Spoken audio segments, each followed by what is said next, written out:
കുട്ടനാട്ടിലെ നെൽകൃഷി ഉപ്പുവെള്ള ഭീഷണിയിലാണ്. അടിയന്തര ഇടപെടൽ ഉണ്ടായില്ലെങ്കിൽ ആയിരക്കണക്കിന് ഏക്കറിലെ കൃഷി നശിക്കും.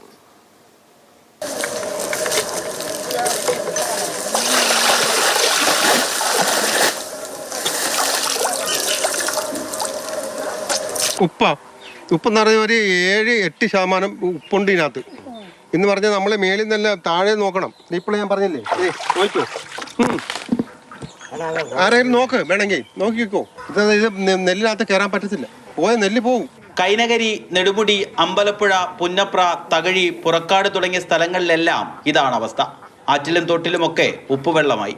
പാടത്തേക്ക് വെള്ളം കയറ്റാൻ കഴിയാത്ത അവസ്ഥയിലാണ് കർഷകർ. ഈ ലാസ്റ്റ് വരെ പണി ചെയ്ത് കഴിഞ്ഞിട്ട് ഈ 3 വളവും ഇട്ട് ഇത്രയും കാര്യങ്ങൾ ചെയ്തപ്പോൾ ഈ ഒരു വെള്ളം കയറി കഴിഞ്ഞു കഴിഞ്ഞാൽ ഈ കൃഷിക്കാർ ഇവിടെ നട്ടം തിരിയത്തേ ഉള്ളൂ. ഇതിൽ ഈ തലക്കോടിയും അടിക്കടയായിട്ടിരിക്കുന്നതാണ് ഈ 2-3 പാടം.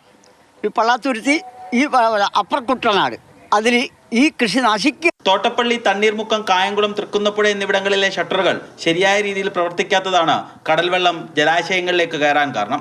ഈ കളക്ടറേറ്റ് വളയുന്നതിനുള്ള നടപടിയിലേക്ക് ഞങ്ങൾ തയ്യാറാവും. അടുത്ത ഈ ആഴ്ച തന്നെ ഈ കളക്ടറേറ്റിന് ഞങ്ങൾ നിരാഹാര സമരം. അടിയന്തര ഇടപെടൽ ആവശ്യപ്പെട്ട് കർഷകർ സമരത്തിലാണ്. മാതൃഭൂമി ന്യൂസ്, ആലപ്പുഴ.